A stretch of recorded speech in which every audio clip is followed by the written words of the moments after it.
Chapitre 2. Absorbance et dosage par étalonnage. Tout d'abord, nous allons définir ce qu'est la couleur d'une solution. Une solution colorée se comporte comme un filtre coloré. Lorsqu'elle est traversée par une lumière blanche, elle atténue l'intensité de certaines radiations qui sont dites absorbées. La couleur d'une solution correspond alors aux radiations non absorbées par la solution. Cette couleur est dite complémentaire de la couleur absorbée. Sur le disque chromatique suivant, deux couleurs sont complémentaires lorsqu'elles sont diamétralement opposées.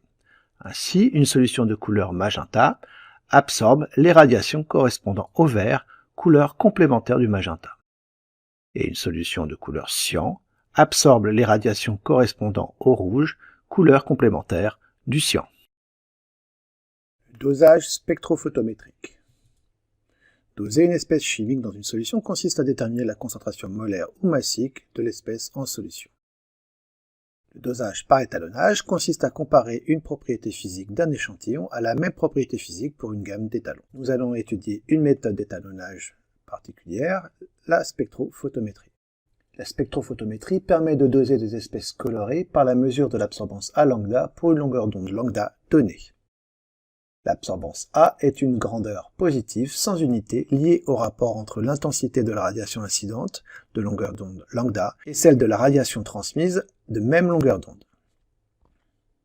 La valeur de l'absorbance est d'autant plus élevée que la radiation est absorbée, elle est nulle si la radiation n'est pas absorbée. Passons à la pratique. Choix de la longueur d'onde de travail. Le dosage par étalonnage peut être réalisé a priori en utilisant n'importe quelle longueur d'onde pour laquelle l'absorbance de la solution n'est pas nulle.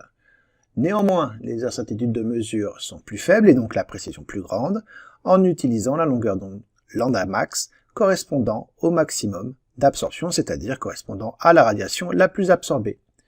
Ici, on obtient A max pour lambda max égale 546 nanomètres.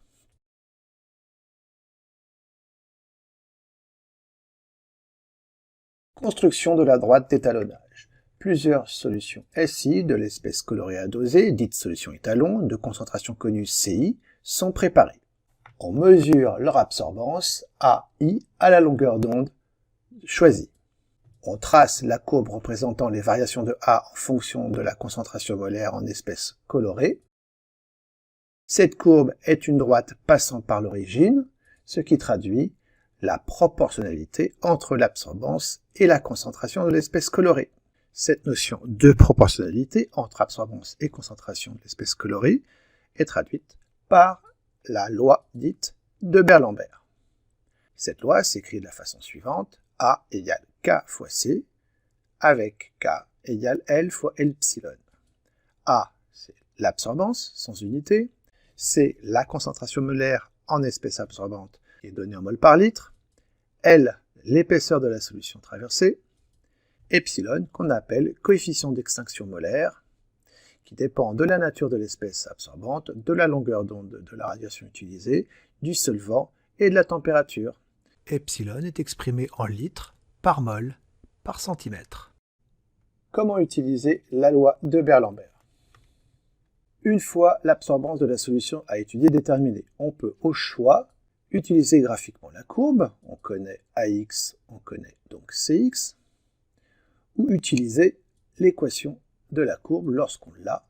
Ici, on a AX égale 1389,4 fois CX, d'où CX égale l'absorbance de la solution inconnue qu'on a mesurée, divisée par 1389,4.